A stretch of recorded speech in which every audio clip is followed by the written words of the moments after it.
Good day and good evening sa mga listeners ng aming programa. Pakinggan po natin ang mixing kwento na ibabahagi ko sa inyo. And the winner is Miss Catherine Acosta. Kasunod, ang isang masigabong palakpakan dahil sa pagkaka-announce ng nanalo sa isang beauty contest sa Cebu kung saan ay isa ako sa naimbitahang judge. Talaga namang napakaganda ni Catherine. Tawagin na lang natin siyang Kat. May taas na 5'7" at napaka-sexy. Laking gulat ko nga sa simula ng contest. Nang makita ko siya dahil inakala kong si Bella Padilla ang nakita ko dahil talagang kamukha niya to. By the way, ako si Ramon. Isa akong businessman na taga Maynila at medyo pinalad na umasenso at makilala din dito sa Cebu. Sa totoo lang ay lihim na humanga ako kay Kat. Subalit, hindi man lang ako nagkaroon ng pagkakataon na makausap man lang to. May pamilya na ako at may isang anak na lalaki na halos kasing edaran lang ni Kat. May transaksyon lang din ako dito sa Cebu, kaya ako napunta sa lugar na to at naging kaibigan ko rin dito ang mayor at ibang mga kilalang businessman. Madalas kaming mag-good time tuwing gabi. Minsan ay sa isang kasino kami nagpupunta at sa hindi inaasahang pagkakataon ay naka-jackpot ako at tumama ng 350,000 pesos. Natural na napakasaya ko at biglang may bumulong sa akin na isa kong kasamahan at inalok ako ng babae. Super ganda daw ito at talaga namang garantisado ayon sa nag-aalok. Kaya nga lang, ay medyo may kamahalan ang hinihingi nito. 100K daw. Ano? Sobra namang mahal ng pechay nun. Pabiro kong sabi sa grupo namin. At nagdawanan sila. Sa totoo lang, hindi ko gawain ang pumatol ng bayaring babae dahil tapat ako sa family ko. Ngunit hindi ako nilubayan ng mga kasama ko. At kinantyawan ako ng bakla, paulit-ulit. Dahilan yun upang sumang-ayon na lamang ako. Total, baliwala naman sa akin ang perang ibabayad ko dahil sa napanalunan ko lang naman to sa sugal. Tumawag sa cellphone ang kaibigan ko at may sumagot sa kabilang linya. Tila, yun ata ang nag-aalok ng babae. At ilang sandali pa ay napagkasunduan na nila ang lahat. Nag-iwan lang ako ng 50,000 sa mga kaibigan ko bilang balato. At alam ko rin naman na gagamitin din nila yon sa mga bebot. Ngunit hindi kasing mahal ng babaeng inireto nila sa akin. Habang nagdadrive ako papunta sa hotel na aking tinutuluyan, dahil dun na raw pupunta ang babae sa room ko at hihintayin ko na lamang daw. Naging curious ako at medyo na-excite sa itsura ng babae. Ikaw ba naman ang magbayad ng 100,000 piso, di ba? Ang pagkakaalam ko lang ay mga artista lang ang sumisingil ng ganong kataas. Hindi kaya si Maui o si Aubrey ang pupunta sa room ko mamaya? Pabiro ko pang sabi sa aking sarili. Ilang minuto pa ay nasa room na ako at mabilis na nag-shower at nagpabango. Maya-maya pa ay nag-ring ang phone ko at sinagot ko yun. Mula sa reception ay ininform ako na may bisita raw ako na nais pumanhik sa room ko. Medyo kinabahan ako nang sinabing isang bading daw at may kasamang babae. Sinabihan ko ang receptionist na patuloyin yon sa room ko. Batid ko na yun na marahil yung hinihintay ko. Ilang saglit pa nga ay may kumakatok na sa door ko at dumungaw ako sa viewer. Nakita ko nga yung bading at ang kasama niyang babae. Good evening po. Kayo po ba si Mr. Ramon? Tanong nung bakla. Tumangulang ako at muling nagsalita ang bading at sinabing, siya po yung delivery na in-order ng kaibigan nyo. Sabay alis na at iniwan na lang ang babaeng kasama niya. Pinapasok ko na yung girl. Pero sa totoo lang, ay walang pagkakakilanlan nitong babaeng to dahil halos balot at nakakapa at nakasuot pa siya ng shades. Wala siyang imik at umupo lang sa gilid ng kama ko. Tinanong ko siya kung ilang taon na siya at nalaman ko na 18 pa lamang. Sa totoo lang, parang gusto ko nang mag-back out dahil medyo bata pala itong nakuha ko. Nirequest ko na baka pwede niyang tanggalin na yung kanyang jacket na maong, pati na rin yung shades at cap niya. Ginawa niya naman yun, subalit ang sumunod na eksena ay sumurpresa sa akin ng lubusan. Tangina, sikat ba to? Bulong ko sa sarili ko. Hindi ako maaaring magkamali. Siya nga. Hindi ako nagpahalata na kakilala ko siya. At hindi ko rin sinabi na isa ako sa mga bumoto sa kanya para manalo siya sa beauty contest. Alam nyo, hindi ko alam o hindi ko malaman kung anong magiging pakiramdam ko. Para kasing biglang bumaba yung pagtingin ko sa kanya. Bayaran pala siya. At kaya naman pala mataas ang asking price niya. Muli kong bulong sa aking sarili. Sir, okay lang po ba kung makigamit muna ako ng CR? Ang mahinahong pakiusap niya sa akin. Pagkarating niya sa banyo, ay narinig ko na bumukas ang shower at marahil ay naligo muna siya. Shit! Wika ako sa sarili ko nang lumabas na ng banyo si Kat at nakatapis lang ito ng tuwalya. Sa totoo lang, ay bigla talagang bumukol ang harapan ng short ko dahil kitang-kita ko talaga ang kanyang kurbada at nakakagigil talaga ang kanyang kagandahan. Bahagya akong napansin ang kanyang mga mata na parang galing sa pag-iyak, ngunit inakala ko na lang na nahilam siguro siya sa sabon. Well, iha, sisimulan na ba natin ang seremonya? Tanong ko. Dahan-dahan siyang lumapit at tumabi sa akin. Medyo nagtataka lang ako kasi ang alam ko sa mga ganitong klaseng babae ay agresibo at magaspang kung kumilos. Pero si Kat ay kakaiba at parang napaka-natural na mayinhin. Sinabi ko na lang sa sarili ko na ba't ba ako nag-iisip pa ng kung ano-ano. Ang mahalaga, isang pariwarang babae pala itong pinapantasya ko noon sa beauty contest.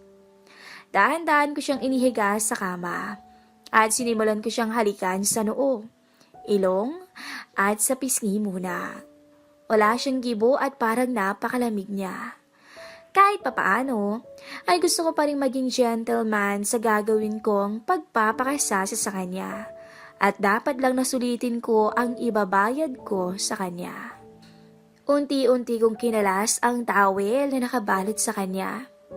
At napalunok na lang ako at para akong lalagnatin ang bumungad na sa akin ang kabuang itsura ni Kat. Napakaputi, napakakinis at ang linis-linis niya talaga. Mabilis niyang tinakpan ng dalawa niyang kamay ang kanyang iniingatan sa baba. Marahil ay siguro nahihiya. Pinabayaan ko lang siya at sinubukan kong sunggaban ang kanyang mapupulang labi. Napakalambot at talaga namang mabango ang kanyang hininga. Kapansin-pansin din ang napakaputi at kumpleto niyang ngipin. Wala man lang siyang ganti sa ginagawa kong paghalik. At kapansin-pansin na hindi rin siya makatingin ng diretso sa akin. Sa loob-loob ko ay okay lang yan kasi baka masira pa yung konsentrasyon ko sa ginagawa ko.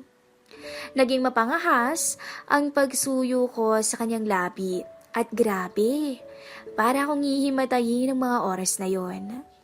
Maya-maya ay pansamantala akong tumigil at muli kong pinagmasdan ang magandang tanawin sa aking harapan. Mula ulo hanggang paa ay wala kang mapapansin ni kahit na anumang peklat o itim man lang kay Kat.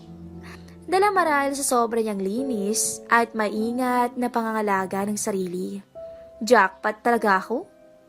Tinuloy ko na nga ang pagpapakasasa at wala akong sinayang, mula ulo hanggang paa ay aking natamasa. May naririnig ako ng munting boses ng pagtugon kay Kat, pero hindi pa rin niya ako matignan ng tuwid. Sa tuwing tinitingnan ko ang kagandahan niya. Sa puntong yun, ay ibinaba ko na rin ang aking shorts at napansin kong parang natakot si Kat sa kung ano ang meron ako. Sinubukan kong paluhurin si Kat, ngunit mahinaon siyang tumanggi at nagsabing, "Gawin niyo na lang ho lahat ng gusto niyo gawin sa akin. Huwag lang ho yan." Marahil ay hindi pa talaga to sanay sa kanyang trabaho. Pinagbigyan ko muli siya at sa pagkakataong to, ay inutusan ko siyang tanggalin niya ang kanyang mga kamay sa pagkakatakip sa kanyang sarili. Sinunod naman ni Kat ito at naging hudyat yun para sa akin na simulan ko na ang aking inaasam na mangyari. Maingat akong pumwesto sa kanyang ibabaw at hinawakan ko ang magkabilang hita ni Kat at unti-unti kong ibinukas. Napansin ko na parang itinakip niya na naman sa kanyang muka ang dalawa niyang mga kamay, pero hindi ko pinansin ang kadramahan niyang yun. Ang mahalaga ay itong nakahain ngayon sa aking harapan. Huwag ka nang mahiya sa akin, iha. At sisiguraduhin kong mag-e-enjoy ka rin sa akin, gaya ng mga nararanasan mo sa iba. Pakonsuelo kong sabi sa kanya. Hinawakan ko na lamang ng mahigpit ang kanyang mga binti upang hindi na siya makagalaw at malaya ko nang makuha ang gusto ko. Niyakap ko na siya ng mahigpit at sinigurado kong hindi siya makakapalag. Pero napansin ko na parang may kaunting pagpupumiglas si Kat sa aking ginawang pagyapos ng mahigpit. "Bakit, iha? Natatakot ka ba?" Bulong ko sa kanya at may narinig akong mahinang tugon sa kanya. "Sir, pakiusap po.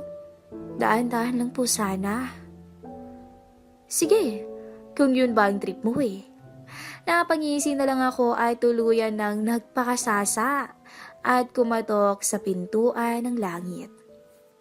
Napansin ko na napapangiwi si Kat nang matamasa ang pag-iisa naming dalawa na para bang first time niya ang lahat ng to. Sa puntong yun ay parang nahihiwagaan na ako sa kanya. Dahil sa pagkakaalam ko sa isang katulad niyang babae ay sanay na sanay pagdating sa kama. Expected ko rin na hindi dapat ako mahihirapan sa pag-angkin sa kanya dahil siya na dapat ang mag-guide sa akin. Pero dahil sa uhaw, ay halos mayupi na si Kat sa kama sa aking panggigigil. Nang sinubukan kong halikan muli si Kat, ay napansin kong nangingilid na ang kanyang mga luha sa kanyang mga mata. "Okay ka lang ba talaga, iha?" Tanong ko sa kanya. Tumango lang siya at tumingin lang sa kisame, habang walang humpay ko pa rin siyang pinagsasawaan. Hanggang sa maya-maya lang, tuluyan ko nang narading ang rurok. Ito na yata yung pinaka-the best na naranasan ko sa buong buhay ko. Agad tumayo si Kat at napansin ko na may mga bahid ng dugo sa aking higaan. "Wait, don't tell me na may mens ka." Tanong ko. Hindi kumibo si Kat at dali-dali itong nagtungo sa banyo at umiyak. Medyo kinabahan na ako noon ng gusto. Inosente pa si Kat? Ibig sabihin, shit, ako ang nakauna sa kanya? Ngayon, naiintindihan ko na kung bakit iba ang reaksyon niya kanina.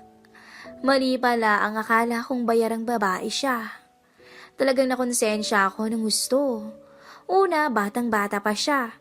At sa edad niyang 18, ay ako pa ang unang sumira ng kinabukasan niya. Agad akong nagbihis at lumapit sa pinto ng CR upang ibigay ang mga damit ni Kat. Inabot niya naman to. Naririnig ko ang mahina niyang pag-iyak sa loob ng CR. Hinayaan ko lamang siya sa loob, nang sa ganun ay mahimasmasan man lang. Nakita ko ang bag niya at pinangasan ko tong buksan. Doon ay naging malinaw na sa akin ang lahat nang makita ko ang isang hospital bill at isang doctor's evaluation na malamang ay isang kamag-anak niya ang nangangailangan ng isang matinding operasyon at napakalaking halaga. Nagulat na lang ako nang nasa likod ko na si Kat at nagsabi, "Sa nanay ko po yan. At kailangan na po siyang maoperahan sa lalong madaling panahon eh. Mali po yung inyong akala kanina na isa akong pariwalang babae. Yan po yung dahilan kung bakit po ako narito ngayon at nagpagamit sa inyo. No choice na po kasi ako para makalikom ng 100,000 sa lalong madaling panahon, kundi sa ganitong paraan lamang. Patawarin mo ko, Iya. At hindi ko kasi alam ang sitwasyon mo." Ang sinagot ko na lamang sa kanya. "Huwag ho kayong mag-alala. Sapat lang po na may kabayarang serbisyo ang perang ibabayad niyo sa akin." Ang sabi ni Kat at muli siyang nagbalik sa CR para tuluyan ng mag-ayos. Sa totoo lang, para akong nakukonsensya sa mga oras na yun. Kaya ang ginawa ko na lang ay inihuwalay ko sa isang sobre ang 100K na bayad. Sa usapan, at lahat naman ng natira na halagang 200K pa sa napanalunan ko sa sugal, ay lihim kong inilagay sa bag niya at naglagay ako ng note na sana makatulong to sa kinabukasan niya. Ngayon lang pagkakataon na to ko nakadama ng napakaluwag. Para sa akin, ang magbigay ng ganong kalaking halaga sa isang taong hindi ko pa naman ganap na kilala. Siguro, guilty ako marahil. Pag-abot ko kay Kat ng 100K, ay sabay kuha niya na rin ang kanyang bag at nagsabing, "Thank you sir, hiling ko lang po sana ay manatili na lamang sa silid na to ang nangyari sa atin." Habang pinagmamasdan ko siyang naglalakad ng medyo paika-ika, ay bumulong na lang ako sa aking sarili na sana ay makatulong pa sa kanya ang ekstrang perang lihim na inilagay ko sa bag niya. Nang umuwi ako pabalik ng Maynila, ay hindi pa rin mawala sa aking isip si Kat. Hindi ko na kasi siya nakita at sinubukan kong tuntunin ang bahay niya sa Cebu nang minsan akong bumalik at nalaman kong sa isang squatter area lang pala sila nakatira. At nung dinlinggong may nangyari sa amin, ay nilisan na nila ang lugar na yon at nagtungo raw sa Maynila upang doon na lang ipa-opera ang kanyang inang may sakit. Walang nakakaalam sa mga kapitbahay kung saan sa Manila lumipat si Kat. Ang tangi lang impormasyon na nakuha ko ay ang pagkatao ni Kat at lahat ng napagtanungan ko ron ay iisa lang ang sinabi. Na sobrang bait ng batang yun at matalino pa. Sayang nga lang daw. At talagang kapos sa pera kung kaya't hindi na nagtuloy sa pag-aaral. Abangan po ang next episode ng ating story.